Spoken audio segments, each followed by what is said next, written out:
So in the front, this is your propane regulator. Now these tanks are full right now, but this lever will let you select right or left so you can choose which tank you're going to use. In the center, you'll see it's green right now. That'll turn red when your selected tank runs empty. And once that's empty, it will automatically try the second tank for you.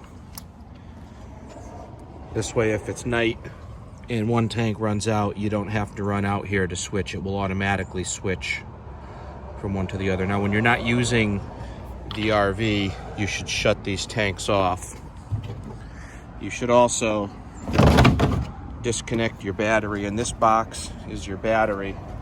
And when you're not using the RV, you're going to want to disconnect that. Otherwise, when it sits, the battery can go dead. This light, there's a button underneath to turn that on and off. This connection is where you'd connect your hose. This is when you go to a campground. This is where you connect your freshwater hose to the unit to supply water. And I'm going to run to the other side for a second and show you.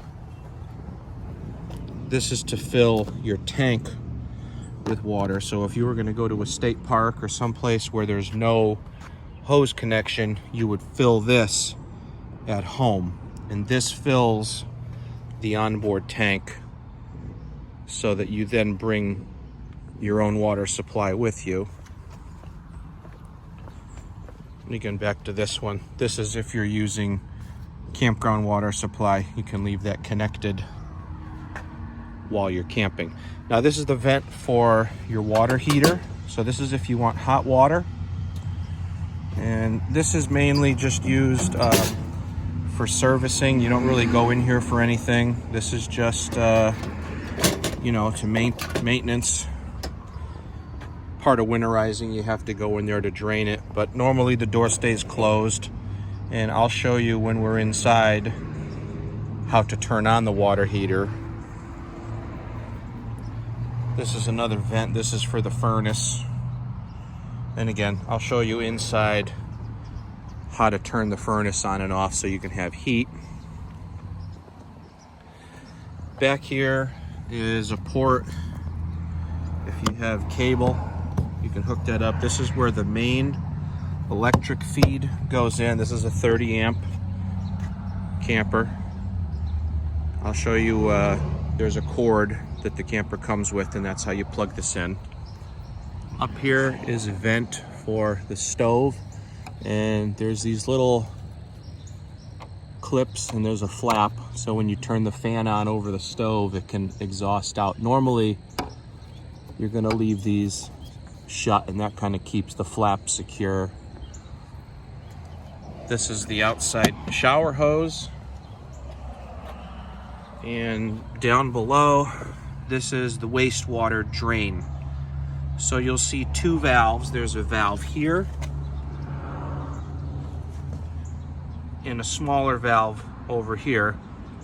Well, this is pretty simple. The small valve is your gray water, which is your sink and shower waste, and the large valve is for the toilet, which is the black water. And when you empty these valves, you grab the handle and you pull it out. This handle, it pulls out, and that allows the water to drain.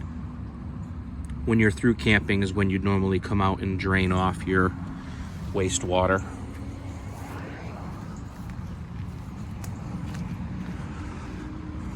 All right, then on this side, this is the vent for your refrigerator.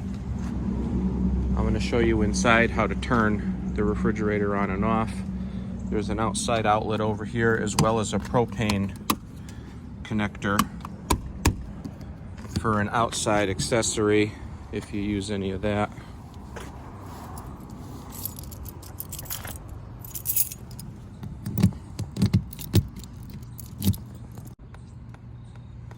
In this front compartment, you'll see the accessory grill as well as the little tabletop. Also, your hitch equipment's in here. And if you look beyond, you'll see your freshwater storage tank, as well as the pump and the water filter are located in that area. And again, just back out here, this is your freshwater storage tank. If you were going to go to a campground that did not supply water, you would be filling that tank at home and bringing your own water with you. Okay, so on your stove, now these stoves are propane, but in order to light this stove, you're going to need a lighter. And I don't have one with me, but I'm just going to go over the process, and it's pretty simple if you've ever had to light a grill or something manually. You're basically going to turn this knob to the light position, and that starts the gas flowing. And then you're going to hold your clicker over on the burner, and that's going to actually light the burners for you. The oven is similar. You're going to turn this to where it says push in light pilot, and you're actually going to hold the knob in. And while you hold, you're going to come into the oven area, and that little tube on the bottom is the pilot light. So you have to hold the knob and put a flame on that pilot.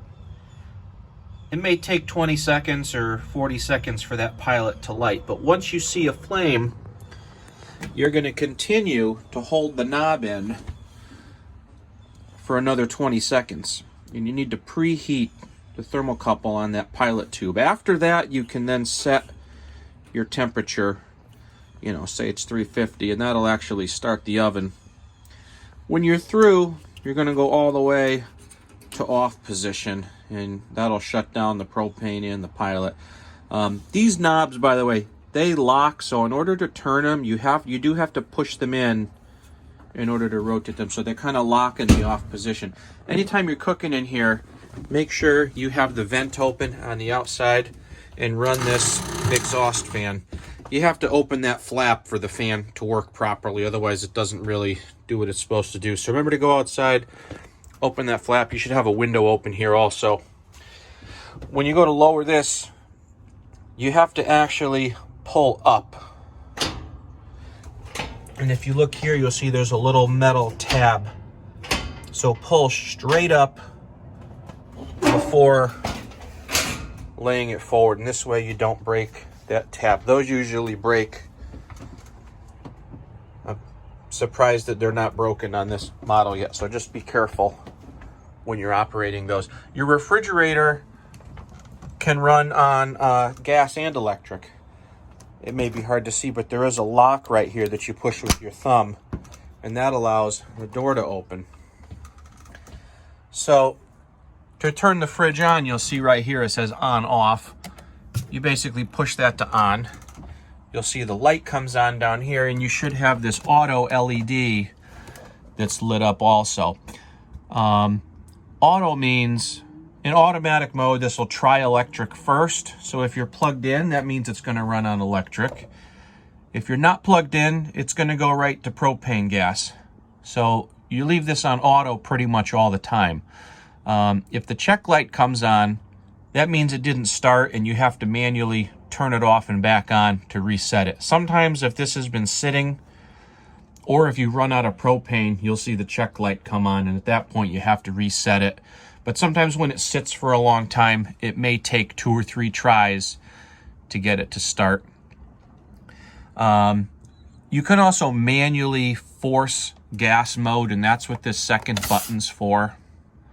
And the reason to manually force gas mode is if you're camping at a campground on electric, which normally you would use electricity to run your fridge at a campground. However, if the campground's full and you have low voltage coming into your campground, so what I mean by full is, every site is occupied and everybody's running air conditioning and whatnot. And if you have low voltage at that point, you may notice the refrigerator's not cold enough. And that's the case where even though you have electric, you want to force gas operation. And that's the only time you select that manual gas mode. Otherwise, you leave it on auto and you let it choose gas or electric on its own. So as long as it's on auto, it will always work. You can have no electricity. You can be driving down the road, Auto is the mode that you leave this in 99% of the time. There's another switch you'll see kind of hidden in the freezer, and this is labeled climate control switch. And what that means is right around the freezer door where this rubber gasket contacts, you may get condensation in the summer on the real humid months. And if that's the case, turn this switch on. That heats up this area like a house refrigerator has and will prevent the gasket from sticking. If you don't need it, you're going to want to leave that switch off, because that's a huge battery drain, that climate control function. This refrigerator, by the way, when you turn this on, or any RV refrigerator, whenever you turn this on, you do have to wait, 4 to 6 hours for this to start to get cold. These do not have a compressor or any moving parts that you're used to in a home refrigerator. These are very different. And yeah, they do not get cold in 20 minutes. It's going to be several hours before you even know that it's, starting to work. But usually if you come in after an hour and you touch back here, you'll start to feel some frost buildup. And that's at least how you can verify that it is starting to get cold. But, don't expect the refrigerator to get cold for, typically it's 4 hours to complete a cooling cycle on one of these. There is some TV equipment over here. We left it in from the previous owner. I haven't really messed with it. I don't know if it's current or if you're going to need to get some updated equipment in here, but there are connections and ports up here if you wanted to plug in, a newer TV, or, you'd probably want to buy like a little HD antenna and stick it up here on the wall or something like that. The radio, does work. We did test this. This has, there's a CD player in here, and you can also go, if you hit function, it'll take you over to FM mode, and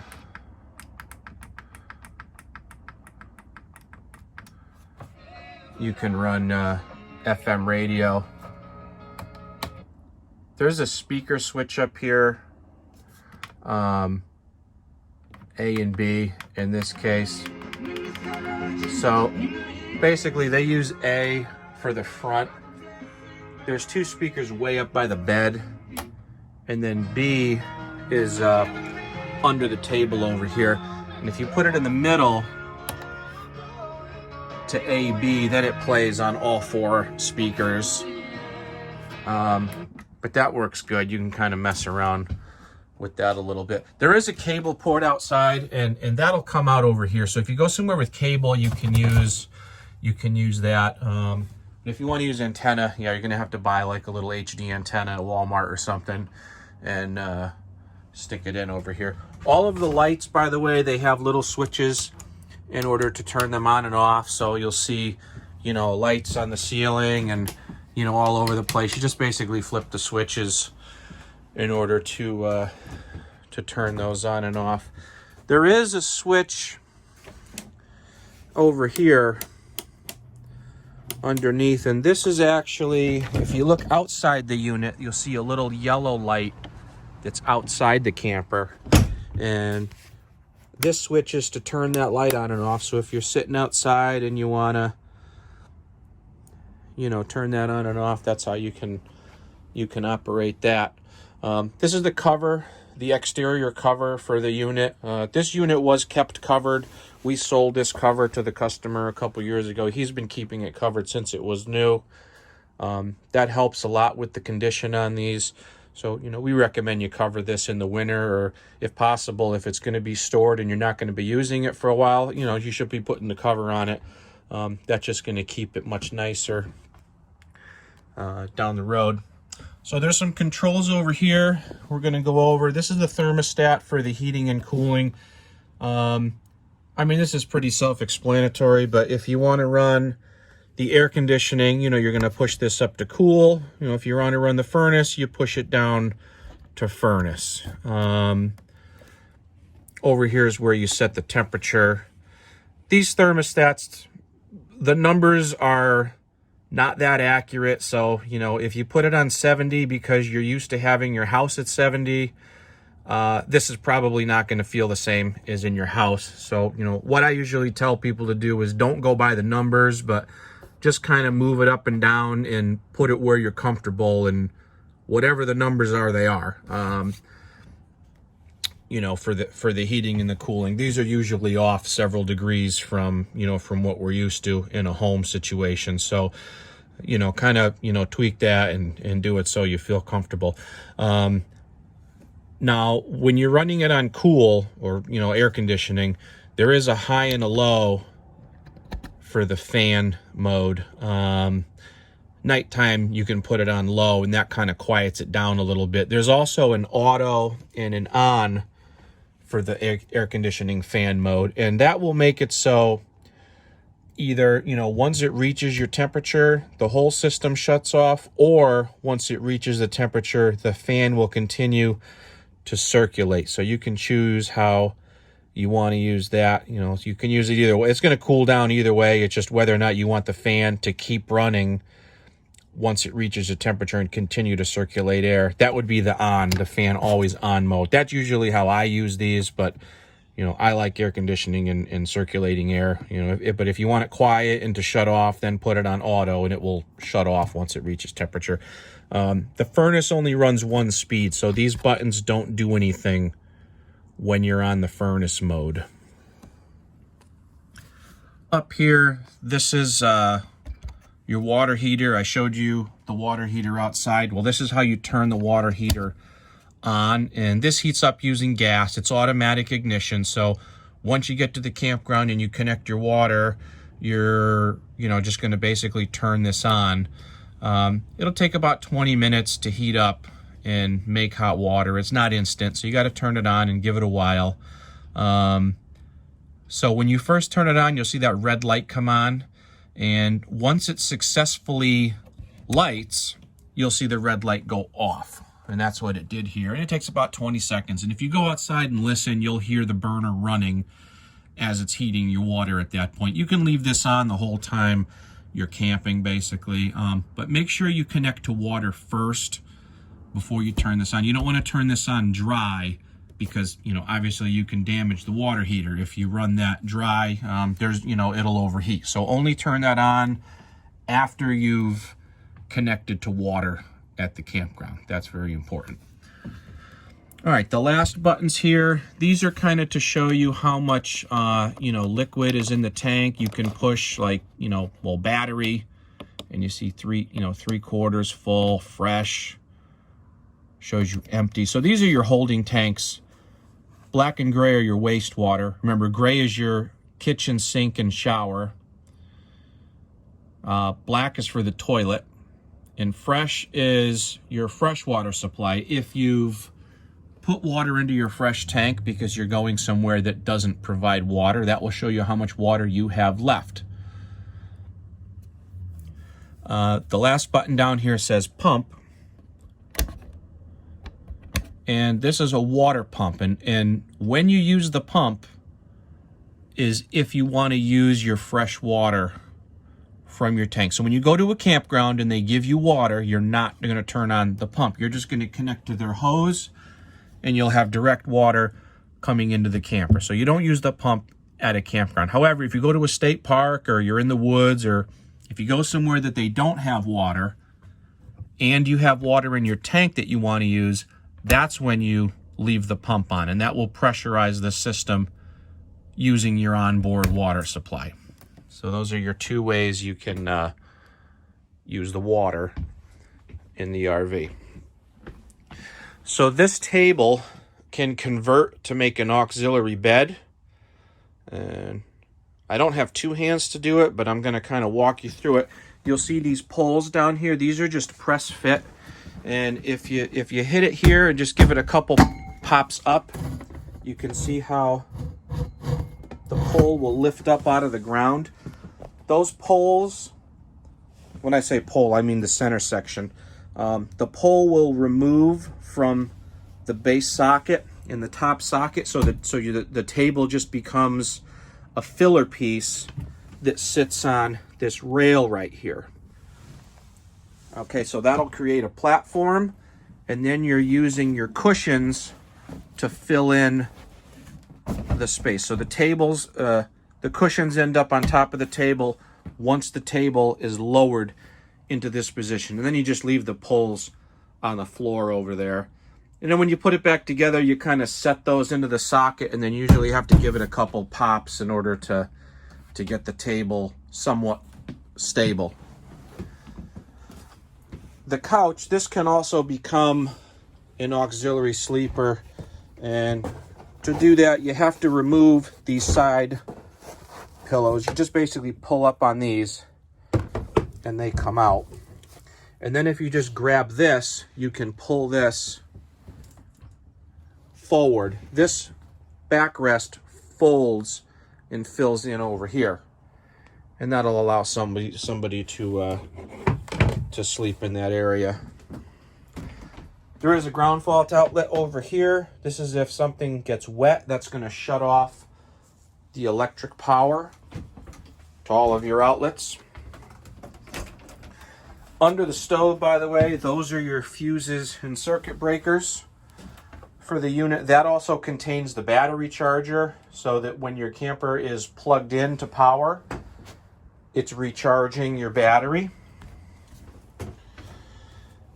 There's a light switch here on the wall, so this is to turn on the light in the bathroom.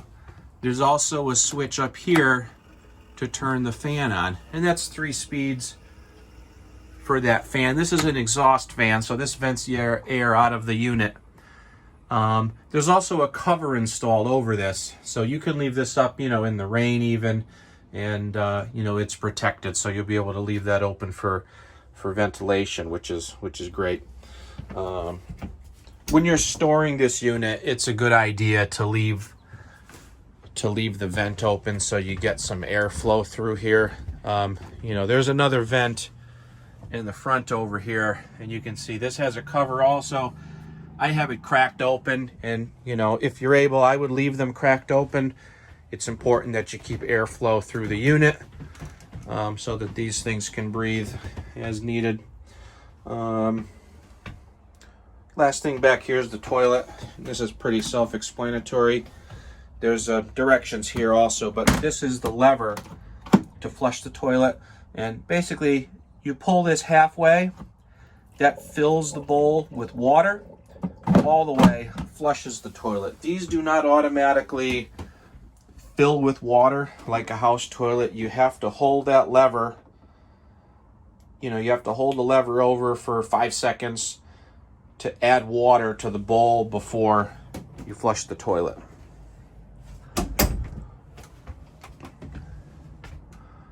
All right, that's everything in here.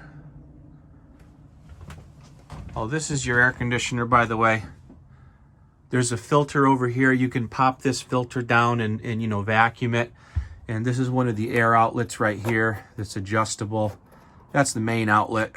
And then that's also ducted, so you'll get airflow through, the circular ducts everywhere. The heating is on the floor level. So down here you'll see that's one of the heat ducts in the bedroom. And there's another one that goes all the way into the back bedroom area and distributes air that way. If you guys have any questions, you can give us a call. You can also text our main number and I can answer. So when you do the awning, start with the door closed and make sure if anyone's in the camper, they know not to come flying out. Because there is one point during the opening process where the canvas is low and the door may damage the canvas. So just make sure the door stays closed for the next minute. So first thing to do, there's knobs here. Make sure the knob is loose if it's not already. And here, make sure this release is up. I'm gonna do that on both sides. Okay, knob's already loose and the release is up.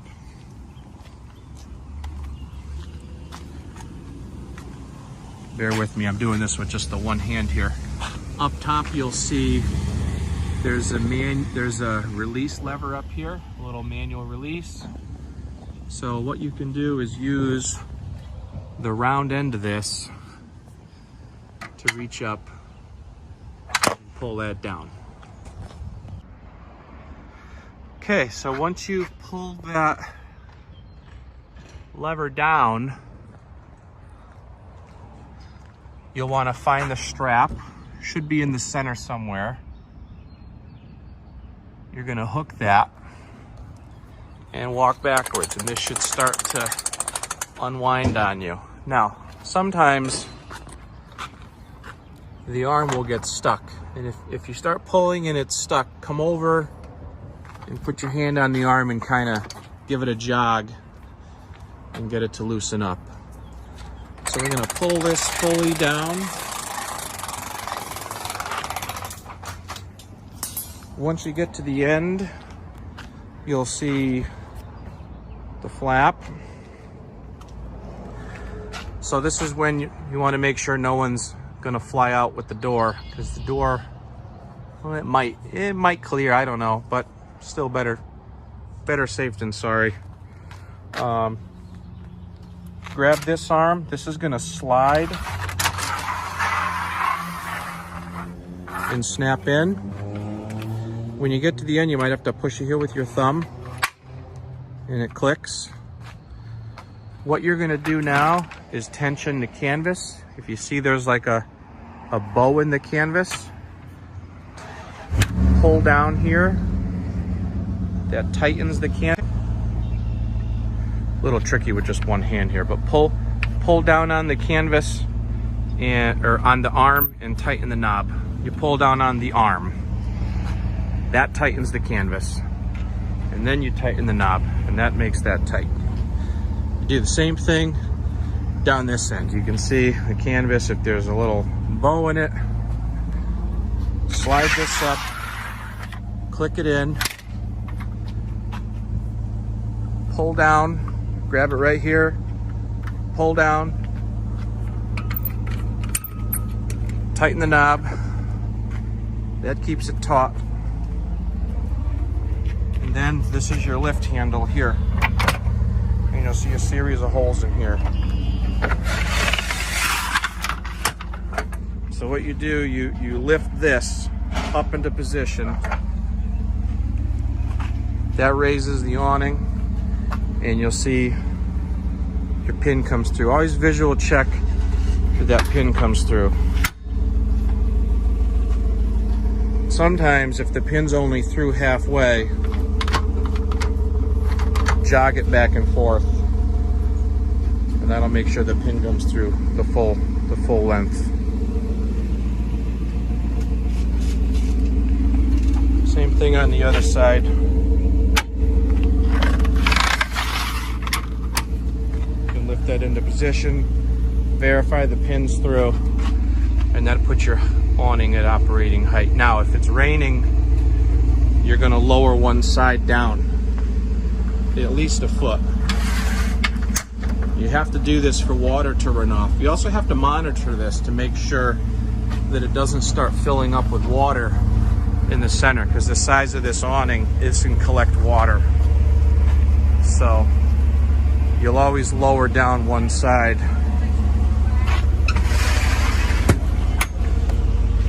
To lower it fully, you just drop this down until it stops. Loosen the knob. Under here, you're just going to put your hand here, pull this down gently, and that unlocks this. So see, that's locked. To unlock, you pull down and you lower that. Remember to leave the knob loose still. This is detachable. You'll see there's a release here. And this is to take it off the camper. Again, I didn't do it straight with the, but you can make it, you can do it like that too, so you're not walking into this arm. If you do that, you just have to remember to stake this down. That's what the two holes are for. Safest way is to leave it on the camper. And remember, if it's windy or stormy, to close it. Never leave it open in a wind or storm. Loosen that. Remember, we're going to pull this down gently. And I say gently because it's just plastic. You don't want to they break easy, so just see it only moves a little bit. Okay. And to roll this up, this strap, if you have two people, have someone holding the strap and have someone flip the lever. If you're doing it by yourself, you're gonna walk the strap over. I'm gonna wrap my hand once. I'm gonna flip the lever. And you'll see there was a sticker here that says roll up, roll down, kind of worn off, but you're basically just gonna flip this lever forward. And now it's gonna wanna roll up. And if you can get the strap back to the center before you roll it all the way, it's doable with two hands. I only have one hand working right now, so you're just gonna go up easy with this. You're gonna wanna use the wand because it's spring loaded. So you just use the wand to roll this up the rest of the way, and don't let it go because it'll take off real fast on you. Okay, once it's rolled up, the last thing to do is to just tighten the knob, and you don't have to crank it tight, just snug. And then you're gonna push this lock down. You'll have to squeeze this together to get the lock in fully. That's your travel lock. You do that on both sides. Tighten the knob and push the lock down. And then it's ready for travel. Okay, in the bucket is your starter kit, and I'll go over some of the items in here with you. So this is a wash and wax. This is used on the exterior. This is a non-abrasive cleaner. It's something that's safe to use on the roof, the awning, your car. It's a nice soapy cleaner to use to keep it looking nice. There's also some RV marine toilet paper. Now this paper is special for RVs because when it sits in your holding tank, it will dissolve, and that's to prevent clogging and to prevent fouling the sensor that tells you how much water's in the tank. So make sure you use RV marine paper when you're out camping. There's also a 25-foot freshwater hose, and this is just like a garden hose, except this is drinking water safe. This is what you use to put water into your camper.